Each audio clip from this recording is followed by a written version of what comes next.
பிரதமர் மோடி தியானத்தில் ஈடுபடுவது எப்படி தேர்தல் விதிமீறலாக இருக்க முடியும் என மத்திய அமைச்சர் எல் முருகன் கேள்வி எழுப்பியுள்ளார்.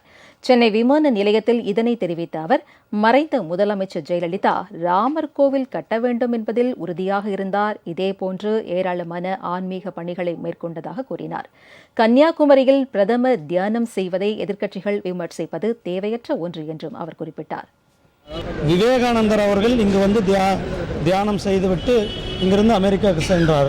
அந்த நாளில் தான் இன்றைக்கு நம்முடைய மாண்புமிகு பிரதமர் திரு நரேந்திர மோடிஜி அவர்கள் இங்கு வந்து 3 நாட்கள் தங்கியிருந்து அவர் முழுமையாக தன்னுடைய தியானத்தில் ஈடுபட இருக்கின்றார். இதில் எப்படி கோயிலுக்கு போகிறது எப்படி வந்து ஒரு தேர்தல் விதிமீறலாக இருக்க முடியும்? தேர்தல் விதிமுறைகள் எப்படி இருக்க முடியும்? ஏங்க, அரசியல் எதிர்க்கட்சிகள் ஏற்கனவே தோல்வி பயத்தில் இருக்கிறார்கள். அவங்க எதிர்க்கட்சிகள் வந்து எதையாவது சொல்லணுன்றதுக்காக எல்லா விஷயத்திலையுமே கருத்து சொல்லக்கூடாது.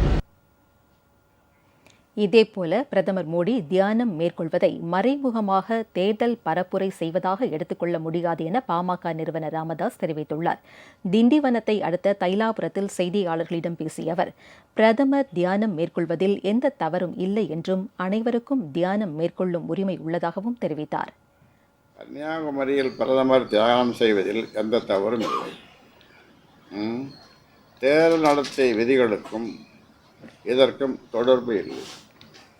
தியானம் மேற்கொள்வது ஒவ்வொரு தனிநபரின் உரிமை. நாளைக்கு நீங்கள் கூட தியானம் பண்ணலாம் போய். அந்த உரிமை பிரதமருக்கும் உண்டு. பிரதமர் தியானம் செய்வதை மறைமுகமான தேர்தல் பரப்புரையாக கருத முடியாது.